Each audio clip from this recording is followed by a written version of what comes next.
initially is step length. So we want to be below 5% with all of these figures, ideally. The lowest, the better. And if you remember here, so CV value in the first test a few months ago was 4.1, so it was well below 5%, which is great. And your asymmetry, the difference between your left and your right leg step length, was 2%, which is a really good figure again.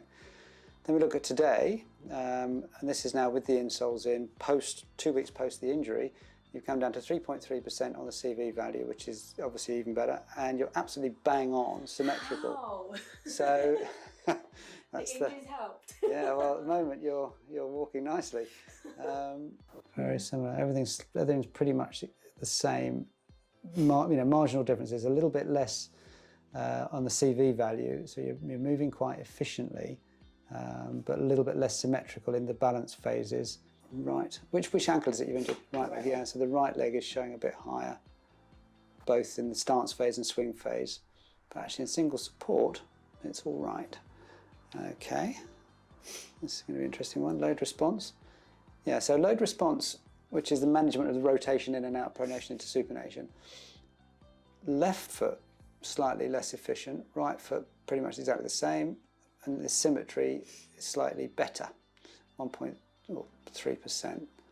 So that's good. And then on pre-swing, which is the propulsion phase, the push-off phase, again, slightly more efficient on left leg, slightly less efficient on right leg, but more symmetrical. So in spite of the injury at the moment, you're moving quite nicely. So what we've got to obviously do is try and adjust, have a look at what the injury is doing to you.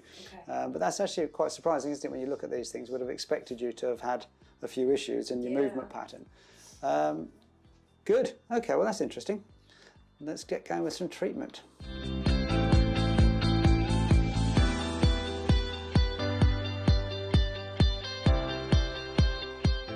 And just keep that movement going. I'm going to make contact with your foot, your ankle, shin and thigh, and we'll just see what's happening. So I'm just checking to see whether you're pronating through the subtalar joint and the arch is dropping a little bit, which I can sense by you squishing my finger.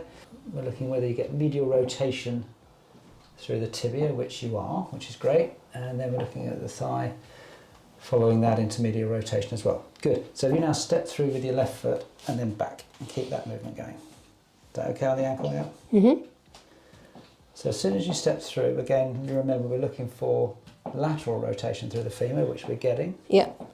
Lateral rotation through the tibia, which we're getting. And then we're looking to see whether you're resupinating through the ankle, which you are. There's a subtalar joint there, and through the arch. So again, in spite of this issue with your ankle, the chain of movement is still going nicely. So come across this way a little bit, that way. Good. We'll do exactly the same thing with your left leg. So left foot forward, right foot, so pushing off with your heel as if to walk, but don't. That's it. So again, we'll see what's going on here.